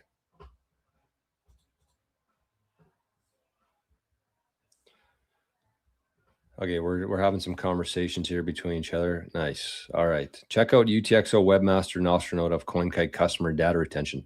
I actually just got an email from CoinKite. Let's read it. Update on customer data retention from CoinKite. This doesn't look like CoinKite though. Does it? Let's see. Postmaster at mg.coinkite.com. Postmaster at mg.coinkite.com. Let's just assume that it's a legitimate email here. I don't know if it is or not, but it says update on customer data retention. We want to inform our customers of a change to our data handling practices in connection with the security incident on July 30th. As many of you know, our standard practice has been automatically blank customer records after 120 days, retaining only email addresses and country of residence. We have also offered customers the option to request accelerated blanking at any time after delivery. Okay, so that was my understanding of it. Due to legal obligations arising from the incident, including the preservation of records that may be relevant to ongoing legal proceedings, we have temporarily suspended our automated data blanking process. This means that customer records that would otherwise have been blanked out under the standard schedule will be retained until further notice. However, if you would like us to apply our existing retention policy to your data, we'll exempt them from this protocol. Please confirm that you do not want us to preserve your data by contacting support@coinkite.com. Okay, this actually might be a legitimate email now that I'm reading through it. So it looks like they're pausing their data retention process, which was 120 days. What's that? 4 months. But you could request, and I mean, fuck, I don't know what to do. Like, I just got some CoinKite stuff a couple weeks ago here, but I just feel like you're being more weird if you email them and ask that. I don't know what to do there.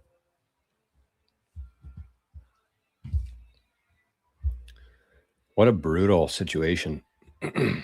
What a brutal situation. I think Seed Signer and OG Foundation Passport, the best multi-sig combo. I still have that OG Foundation Passport. I I am 2 pins away from bricking it.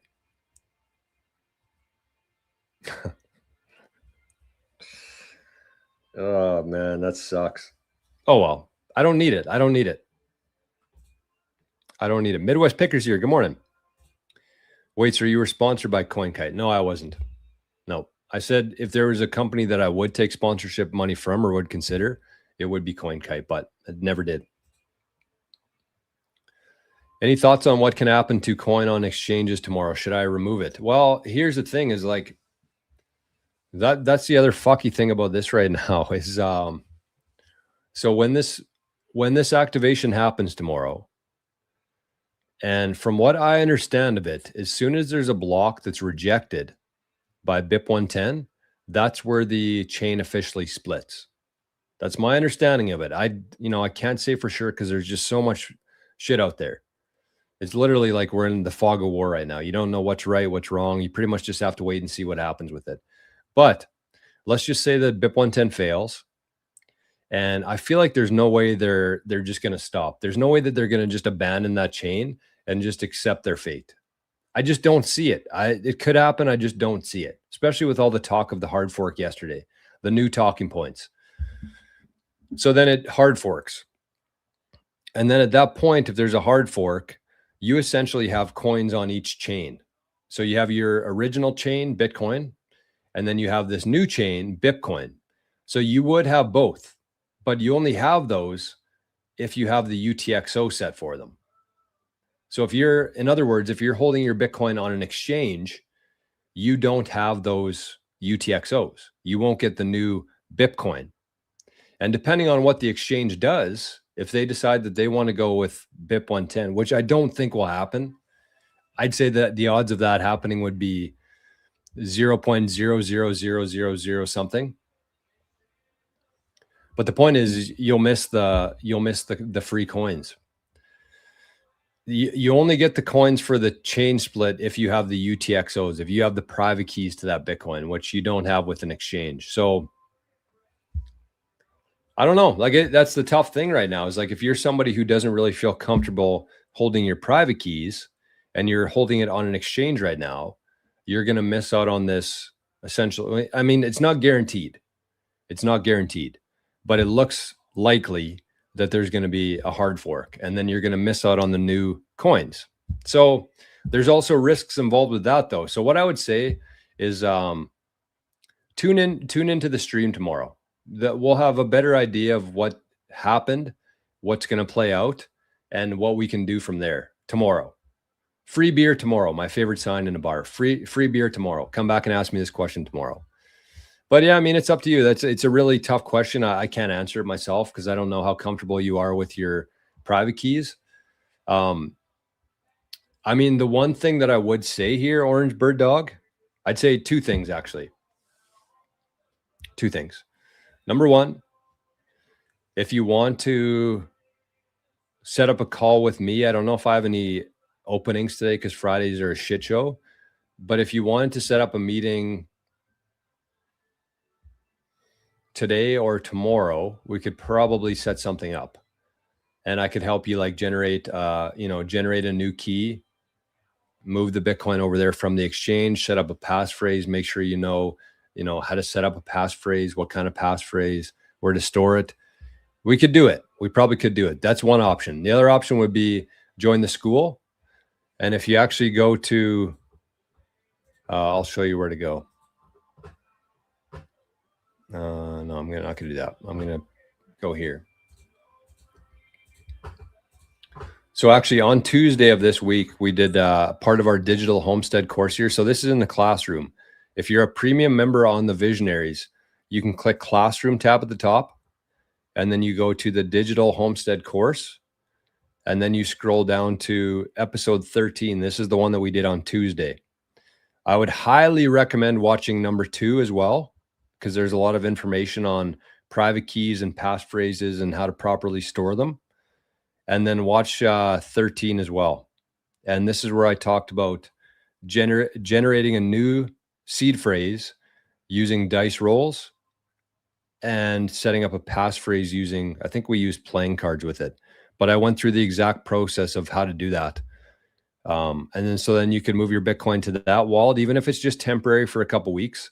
Don't move any Bitcoin after tomorrow for a while, but then at least you'll have your UTXO set, and then you'll actually get the free airdrop of the Bitcoins. Again, just to make sure here, this is not guaranteed. This is just my opinion on what I think is going to happen. This is not for certain. I don't even know what odds I would put on. That's just what I think is going to play out based on what I've seen and what I understand. So this episode 13, it's about an hour and a half long, but it has some really good information on how to generate a proper private key seed phrase, and also where to be keeping it all. So there's a part actually where right off the hop here, I did. Oh, what was that? Oh, Arnie boy, making some noise. So right off the top of the show there, I kind of gave some information on important things to know about a passphrase. I think there was 5 of them that I had there. So that's where we started. And then I talked about like how to do it all. So might be worth it. For the big $20 bill you're going to drop to be in there, I'd say, it might be worth it.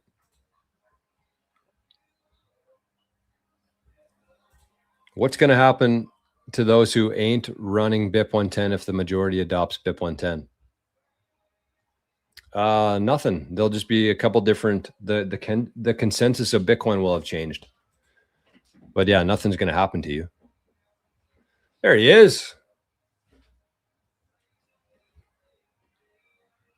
Hey, buddy.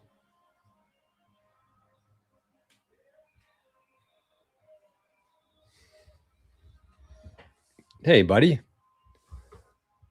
Bobo Makua is here. Good morning. All those kids will be hated for trying to change Bitcoin. Yeah, true. Beginning of my Bitcoin journey, I thought a Bitcoin node was complicated, and once I did it, it was so simple. Everyone who wants to have a say in Bitcoin should run a node. Yep, I agree. Captain says, can you add me to the Signal chat? Yep. Captain, Signal. I'm assuming you mean like the Visionaries chat? I don't know. What about using Nostr, using group? Yeah, I just don't. I think there was one client, what was it, White Noise? They were looking into doing like a group chat thing on Nostr. I don't know where that went to. The soul of the network, 20% of the plebs. Well, it actually turned out to be about 5%. But yeah. Overpaid so Peter Schiff can claim sending Bitcoin is expensive. That could have been a fat finger. That's kind of what I was thinking too. But also, people are just very uncertain right now. So I don't know. It could have been a real one. There's a case for BIP 110, but it should have been approached in a less confrontive way. Eventually, it will be incorporated, but not this time. Yeah, maybe. Maybe. Burn your cold card. Yeah, I wouldn't do that. I definitely wouldn't burn the cold card. Where do we draw the line for trust? Yeah, I know. Well,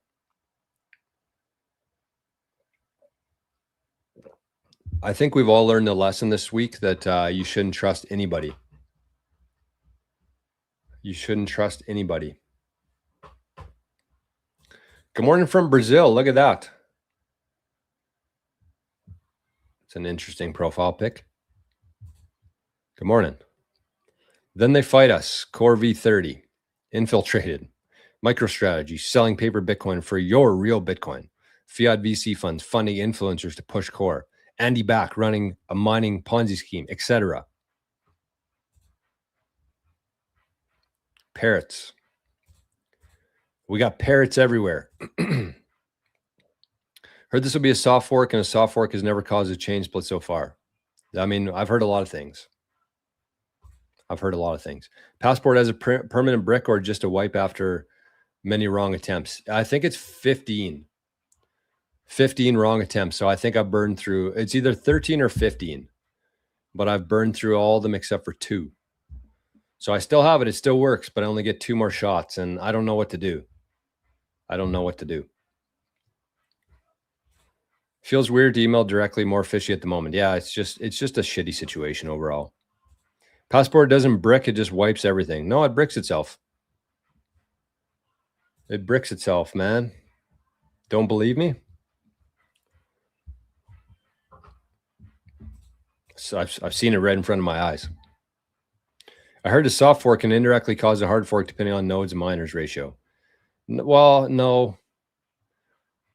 It indirectly cause a hard fork depending on nodes and miners.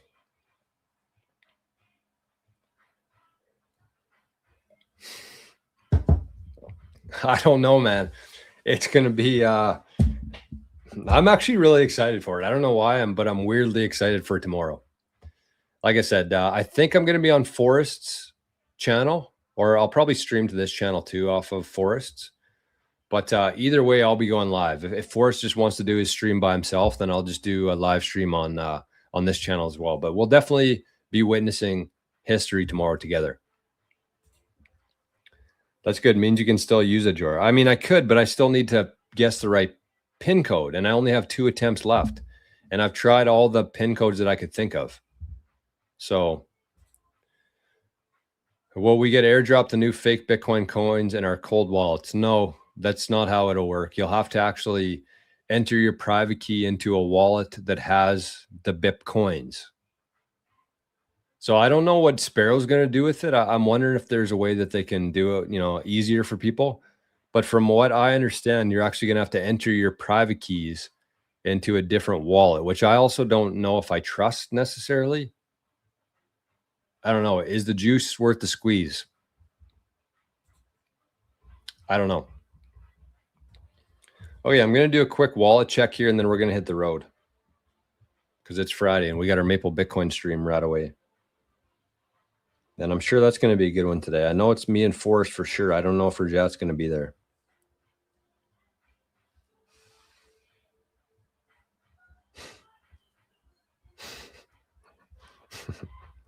I'm just looking in the signal chat there. I guess there's some disagreements maybe for something I said on the stream today. What was I doing there? What was I doing? Oh, wallet check. Little Michael Jackson in the background here. All I want to say is that they don't really care about us.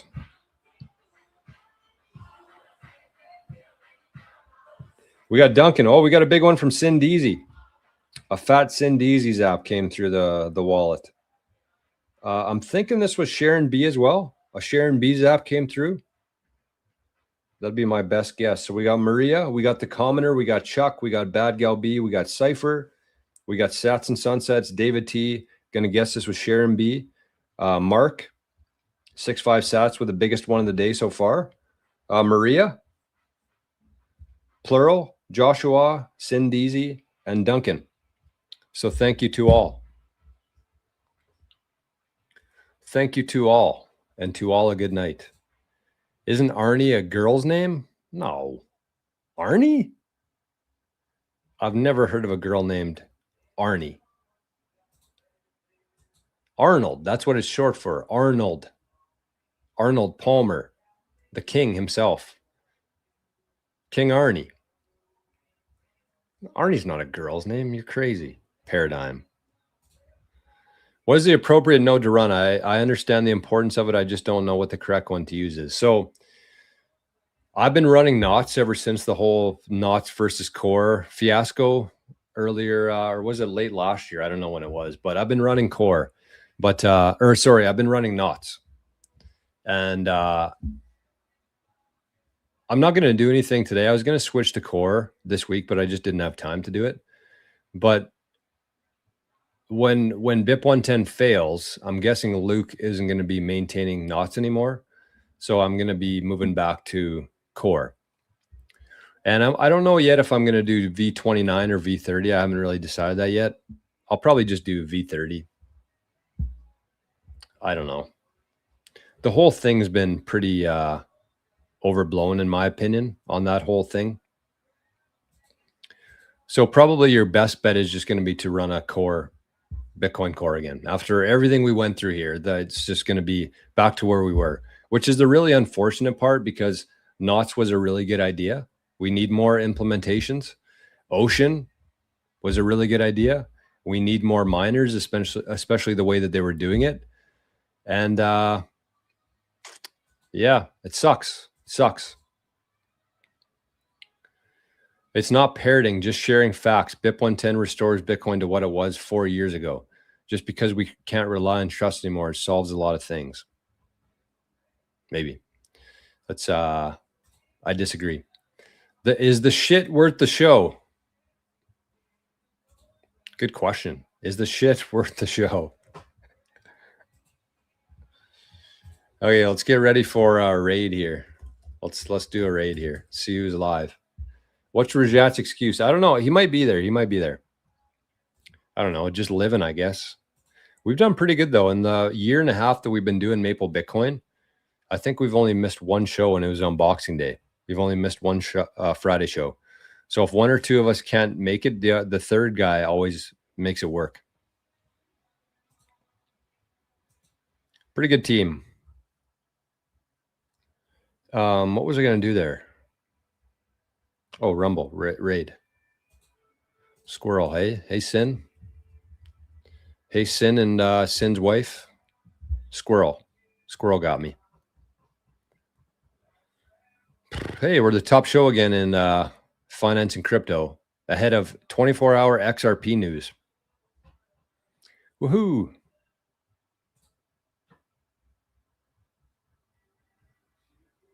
Mel K, let's go see Mel K. Or is Badlands live? I like Badlands. I like Mel K too. She never acknowledges the boys though, and the boys and girls. I'm gonna say good morning, Mel K. You better acknowledge us, or we're not gonna raid you anymore. This is a good song.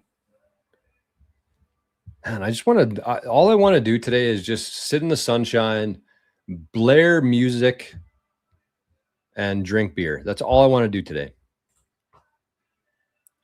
But unfortunately, oh, Mel K's got a hat on today. Look at that. Mel. I know a girl named Arnie. No, you don't. Just playing around here. Just playing around. We need more. We need to have a little bit more fun here. Everybody's too fucking mad. I believe you. I believe you. Hey, look at this HODL dude. We recognize that guy, that profile at least. Citadel Daniel. The man himself. I'm staying on core 28.1. Have you thought of Ernie? I hear it's German Ernest. Yeah, there's Ernie's here too. Bert and Ernie. My sats were tied to a kite and it flew away. You lost Bitcoin? No. The shit is the show. That's right. The shit is the show. Okay, let's wrap things up here, folks. Let's get the hell out of here. What happened to Fractal Chris? Fuck, do you think I know? Ugh. I don't know what happened to Fractal Chris. He's probably living his life, man. Actually, last time I heard he was writing a book. Okay, let's do a little Arnie boy check. He looks like he's sleeping over the ledge right now. Can't even see him. Okay. Well, final thoughts for today. Let's send it over to Jor. Final thoughts. Oh, we got to do a raid. Final thoughts. Join us today for Maple Bitcoin. I'm sure we're going to have some good information between the three of us, Forrest, Rajat, and myself. Make sure you join us tomorrow for the big split and see where the chips fall. Take some time, and you know, I spent about 20 minutes starting the show today talking about you know, where we go from here, what we need to be focused on, building our foundation. So if you're just joining us late, make sure you go back and watch the first 20 minutes of the show today. There's, I would say, pretty good information in there, but you know, it was from my mouth, so of course I'm going to say that. But you know, if nothing else, I would say just do some thinking, because I get it. It's August. This is, you know, especially if you're in Canada here like me, you know, we don't have much sunshine and good weather left. So I get it if you don't want to be spending your whole day rolling dice and on your computer or your phone. But you know, sit in the sunshine, drink some beer, Maybe smoke some weed. I don't know. Do something. But think. Think about all your different attack vectors that you have in your life. Think about somebody coming to your door that you don't want there, whether that's the government or an intruder. Thinking about what kind of storms you have in your area. Is it flooding? Is it fires? Is it tornadoes? Is it hurricanes? Is it typhoons like Scotty? Think about what happens if you lost your memory tomorrow. What happens if you got a very rare disease, turbo cancer or something, and you lost all your memory? Would your family be able to recover it? Think about if something like this happens again, would you be able to access your keys? If you weren't sure if your Bitcoin was safe, would you be able to? Just think. That's what you got to do. You got to think. Most people don't. And that's how people get burned. They don't think, they don't prepare, they get burned. So just do some thinking on it. If you want to sit in the sun and relax, just at least make sure you're thinking about all the things that could go wrong. And really, that's what led me to be here where I am today. Thinking about this stuff, thinking through all the different things that could go wrong. And trying to put safeguards in place. And so far, done pretty good. But we got to rebuild now. We went through a storm. We wiped out the house. Thankfully, we got some insurance proceeds, and now we're building a new house, new foundation, and this one's going to be built to last for 1,000 years. So think. That's what you got to do. Think.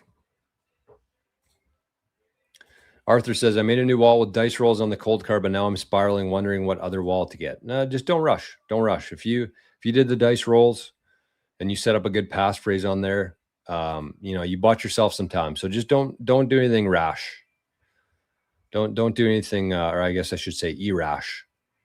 Time for me to sleep the day away. Okay, well, have a good snooze, sats and sunsets. Thank you for the support today. I appreciate it. Typhoon coming soon. My block clock's behind me. I don't know. Anyways, we got to get the hell out of here. So if you're on Rumble, join us over on Mel K's show for a couple minutes, and then we'll be back here in about an hour and a half for Maple Biddies. So have yourselves a great day. Join us this afternoon. Join us tomorrow for the split, and do some thinking. Do some thinking. Do some reflecting. And that's that. We'll see you soon. And big shout out once again to who was it? We had Sharon B. We had, who else bought a membership in there? Who else bought a Memby? Was it Chuck? Was it Chuck? I might not be able to see it now. Sharon B. Chuck. Who was it? No, it was Josh. Josh, Sharon B. and Captain for the support on Rumble. Anyways, have a good weekend. Talk to you soon. And big shout out to Mark for the biggest app of the day.